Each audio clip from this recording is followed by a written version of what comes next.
Постоела пракса во време пред избори, вмешаните во скандалот со Телеком да ги подмитуваат и представниците на власта и на опозицијата во Македонија, тврди екс-разузнавач од Богоевски во своето сведочење. Тој го спомнува Тео Вајгел, поранешниот германски министер за финансии и неговиот соработник Шилинг, дека му наредиле на Беким Земовски да даде 100.000 евра од митото за Телеком на фирмата Аналитико, во која тогаш работеле представници на опозицијската ВМРО ДПМН. Ги дадов парите на Гордана, која тогаш беше вработена во Аналитико, а сега е министер за внатрешни работи. Цитира Богоевски, што му кажал Беким Земовски. Богоевски тврди дека го предупредил, дека тоа е ризично бидејќи ако Бучковски дознае за парите дадени на Аналитико, тогаш Земовски, кој му е советник во кабинетот, ќе има големи проблеми. Земовски наводно рекол дека тоа редовно го прави и дека пред секои избори ги финансира и власта и опозицијската партија.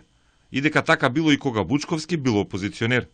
Аналитико е компанија која продаваше услуги за Телеком, како картички и телефони, и со неа бил поврзан врвот на опозицијската ВМРО ДПМН пред 2006 година.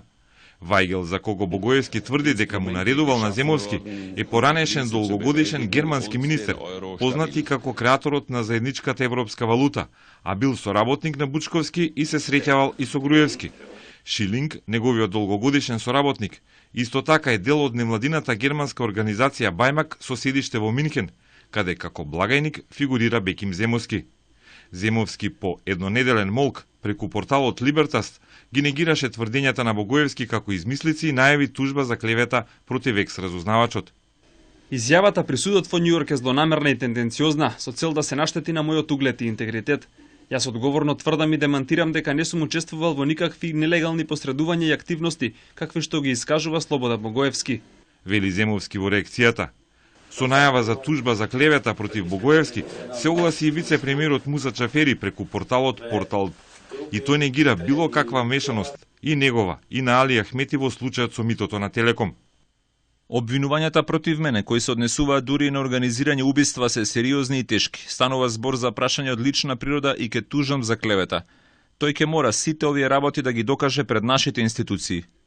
Изјавил за Порталп Джафери, за кого Богоевски тврди дека наводно стоел за добидот за убиство на Абдил Халим Касани, поранешен функционер на ДУИ. Тој обид за убиство од 2006 се уште не е расветлен.